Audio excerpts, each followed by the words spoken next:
Hi, welcome to another episode of Medicine Simplified. In this video, we will learn about glial cells or neuroglia, their types and their functions. Please remember this video is for educational purpose only. So what are glial cells? They are also called as neuroglia, which are supporting cells of nervous system. Glial cells do not participate directly in synaptic interactions and electrical signaling. This work is done by signaling cells.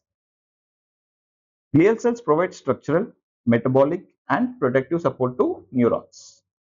They are found in both CNS, central nervous system, and PNS, peripheral nervous system. Glial cells are more numerous than nerve cells in brain.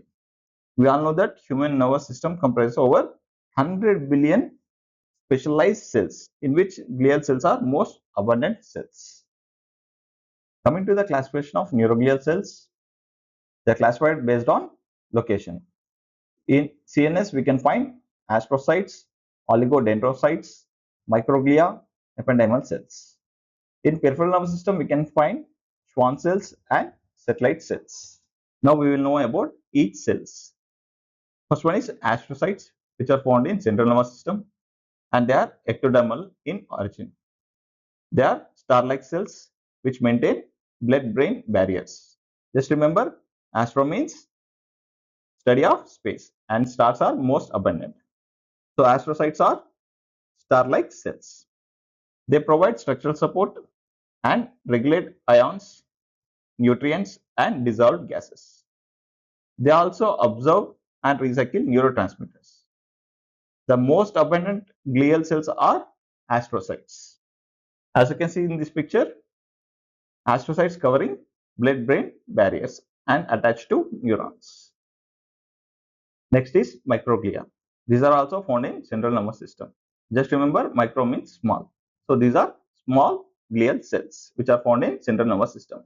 These are mesodermal in origin and they remove cell debris, waste and pathogens. They act via phagocytosis. So they are guardians of brain. They remove harmful pathogens from brain. Third one is oligodendrocytes. These are also found in CNS. Just remember, the shape of oligodendrocytes is single cell with multiple dendrites. So that's why oligo means multiple and dendrites. They are derived from neuroectoderm and form myelin sheath in CNS axons. They also provide structural framework. As you can see in this picture, there is a oligodendrocyte with multiple dendrites covering the axon and forming myelin sheath.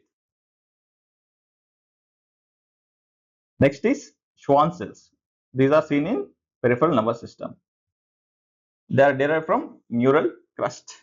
Just remember, oligodendrocytes are derived from neuroectoderm and Schwann cells are derived from neural crust. They surround axons in peripheral nervous systems. Both oligodendrocytes and Schwann cells form myelin sheath, but oligodendrocytes form myelin sheath in central nervous system and Schwann cells in peripheral nervous system. They are responsible for myelination of peripheral axons. Participate in repair after injury. Next is ependymal cells. These are found in central nervous system and they line ventricles of brain and central canal of spinal cord. They assist in production of CSF and even circulation also. Examples of ependymal cells are ependymocytes, tanycytes, choroid epithelial cells. Coming to the last glial cells, that is satellite cells, which are seen in peripheral nervous system. They surround neuron cell bodies in ganglia. They are only seen in ganglia. They doesn't cover neuron or axon. They regulate oxygen, carbon dioxide, nutrients, and neurotransmitter levels in ganglia.